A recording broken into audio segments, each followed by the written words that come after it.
ഓം സായിരാം. ശ്രീ സായി സച്ചരിത്രത്തിലെ അദ്ധ്യായം 3 ഒരു കഥ, സായിബാബയുടെ മാതൃനിർവിശേഷമായ സ്നേഹത്തിനെ കുറിച്ചിട്ടുള്ള ഒരു കഥേനെ നമ്മളിപ്പോൾ നോക്കാം. ഒരു പശു അതിൻ്റെ കുട്ടിയെ എങ്ങനെ സ്നേഹിക്കുന്നു എന്ന് എല്ലാവർക്കും അറിയാം. അതിൻ്റെ അകിട് പാൽ നിറഞ്ഞതാണ്. കുട്ടി മുട്ടുന്നതോടുകൂടി ധാരാളം പാൽ അകിടിൽ നിന്ന് വന്നുകൊണ്ടിരിക്കുന്നു. അതുപോലെ മനുഷ്യരിലും അമ്മമാർ കുട്ടിയുടെ ആവശ്യങ്ങൾ മുൻകൂട്ടി അറിഞ്ഞു വേണ്ട സമയം അതിന് മുല കൊടുക്കുന്നു. വസ്ത്രാലങ്കാരങ്ങളിൽ അമ്മ പ്രത്യേകം ശ്രദ്ധിക്കുന്നു. കുട്ടി ഇതൊക്കെ അറിയുകയോ ശ്രദ്ധിക്കുകയോ ചെയ്യുന്നില്ല. എന്നാലും കുട്ടിയെ അണിഞ്ഞൊരുക്കി കാണുന്ന അമ്മയുടെ ആനന്ദം സീമാതീതമാണ്. മാതൃസ്നേഹം അതുല്യവും അദ്വിതീയവും നിർമ്മലവും ഉത്തമവുമാണ്.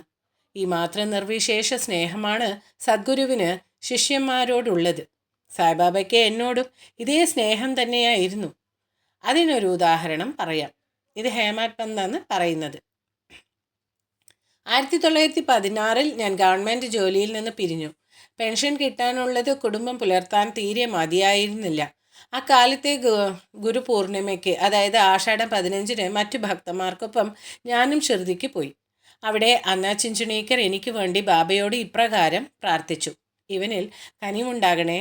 അയാൾക്ക് കിട്ടുന്ന പെൻഷൻ തീരെ മതിയാവില്ല. അയാളുടെ കുടുംബം വലുതാവുകയാണ്.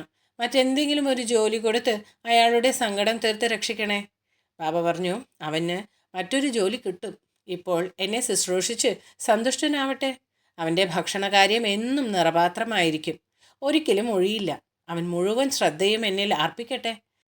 നിരീശ്വരന്മാരായും ദുർവൃദ്ധരായും മതവിദ്വേഷികളായും അവൻ ഒരിക്കലും കൂട്ടുകൂടരുത്. എളിയവനായി എല്ലാവരോടും പെരുമാറി എന്നെ ആരാധിക്കട്ടെ. അങ്ങനെ ചെയ്താൽ അവൻ ആനന്ദവാനായി മാറും. രോഹിലൻ്റെ കഥ. ബാബയുടെ വിശ്വപ്രേമത്തിൻ്റെ ഉദാഹരണമാണ് രോഹിലൻ്റെ കഥ.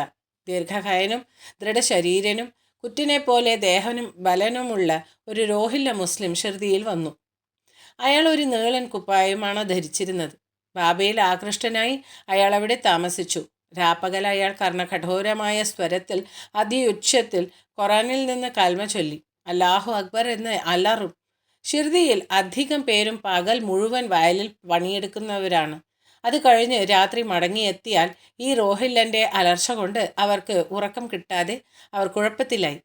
കുറേ ദിവസം അവരെല്ലാം സഹിച്ചുവെങ്കിലും ഒടുവിൽ സഹിക്കാനാവാതെ ബാബയെ സമീപിച്ച് അവരുടെ വിഷമത്തെപ്പറ്റി പറയുകയും രോഹിലനെ ഒന്നും നിയന്ത്രിച്ച് നിർത്താൻ അപേക്ഷിക്കുകയും ചെയ്തു. ബാബ അത് ഗൗനിച്ചില്ലെന്ന് മാത്രമല്ല, അവരുടെ കാര്യം നോക്കിയാൽ മതി എന്നും രോഹിലൻ്റെ കാര്യം നോക്കേണ്ടെന്നും പറഞ്ഞു. ബാബ ഇങ്ങനെ കൂട്ടിച്ചേർത്തു: രോഹിലന് വളരെ ചീത്ത സ്വഭാവക്കാരിയായ ഒരു ഭാര്യയുണ്ട്. അവൾ രോഹിലനെയും എന്നെയും വന്ന് ബുദ്ധിമുട്ടിക്കാൻ ശ്രമിക്കുകയാണ്. പക്ഷേ രോഹിലൻ്റെ പ്രാർത്ഥന കേൾക്കുമ്പോൾ അവൾക്ക് കടന്നു വരാൻ നിവൃത്തിയില്ലാതെ ഭയപ്പെടുന്നത് കൊണ്ട് ഞങ്ങൾക്ക് സമാധാനവും സന്തുഷ്ടിയും നഷ്ടപ്പെടാതിരിക്കുകയാണ്. യഥാർത്ഥത്തിൽ രോഹിലൻ അവിവാഹിതനാണ്. അവൻ്റെ ഭാര്യ എന്ന് ബാബ പറഞ്ഞത് ദുർബുദ്ധിയും ദുഷ്ടവിചാരവുമാണ്. ബാബയ്ക്ക് ഏത് വിധമായ പ്രാർത്ഥനയും ഇഷ്ടമായതിനാലാണ് രോഹിലൻ്റെ ഭാഗം ചേർന്ന് ഗ്രാമീണരോട് അസൗകര്യം തൽക്കാലം സഹിക്കാനും ക്രമേണ അത് തീരുമെന്നും പറയാനിടയായത്. ബാബയുടെ മധുരമായ അമൃതവാണികൾ. ഒരു ദിവസം മധ്യാഹ്ന ആരതിക്ക് ശേഷം ഭക്തന്മാർ താവളങ്ങളിലേക്ക് മടങ്ങാൻ തുടങ്ങുമ്പോൾ ബാബ താഴെ പറയും പ്രകാരം ഉപദേശിച്ചു: നിങ്ങൾ എവിടെയായാലും എന്ത് ചെയ്താലും അതെല്ലാം ഞാൻ അറിയുന്നു എന്ന് ഓർമ്മിക്കുവിൻ. ഞാൻ അന്തര്യാമിയും ഹൃദയനിവാസിയുമാണ്. സമസ്ത ജീവജാലങ്ങളിലും ചരാചരങ്ങളിലും ഞാൻ ഉൾക്കൊള്ളുന്നു. പ്രപഞ്ച നാടകത്തിലെ സൂത്രധാരനാണ് ഞാൻ ലോകമാതാവും സർവത്തിനും കാരണഭൂതനും ത്രിഗുണങ്ങളും ജേതാവും സൃഷ്ടിസ്ഥിതി സംഹാരകാരിയുമാണ്.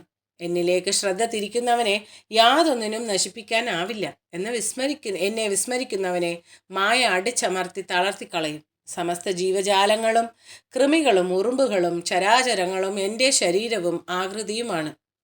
ഇത് കേട്ട് ഞാൻ എൻ്റെ ഈ ഗുരുവെ അല്ലാതെ മറ്റൊരാളെയും സേവിക്കില്ലെന്ന് തീരുമാനിച്ചു. അന്നാ ചിഞ്ചുണീക്കറോട് ബാബ എനിക്ക് ജോലി കിട്ടുമെന്ന് പറഞ്ഞത് കേട്ട് എൻ്റെ മനസ്സിൽ അങ്ങനെ ഉണ്ടാവുമോ എന്ന് സംശയിക്കുകയായിരുന്നു. ബാബയുടെ വാക്കുകൾ ശരിയാണെന്നും എനിക്ക് കുറച്ചു കാലത്തേക്ക് ഗവൺമെൻറ് ജോലി കിട്ടിയെന്നും ഭാവി കൊണ്ട് തെളിഞ്ഞു. അതിൽ പിന്നെ ഞാൻ സ്വതന്ത്രനായി എൻ്റെ മുഴുവൻ സമയവും എൻ്റെ ഗുരു സായിബാബയുടെ പരിചരണത്തിന് ഉപയോഗിച്ചു. ഈ അദ്ധ്യായം ഇങ്ങനെ അവസാനിപ്പിക്കുന്നു. ഇതിൻ്റെ മുഴുവൻ പ്ലേലിസ്റ്റിന് ചാനൽ സബ്സ്ക്രൈബ് ചെയ്യുക. ഓം സായിരാം, ജയ് സായിരാം, ജയ് ജയ് സായിരാം.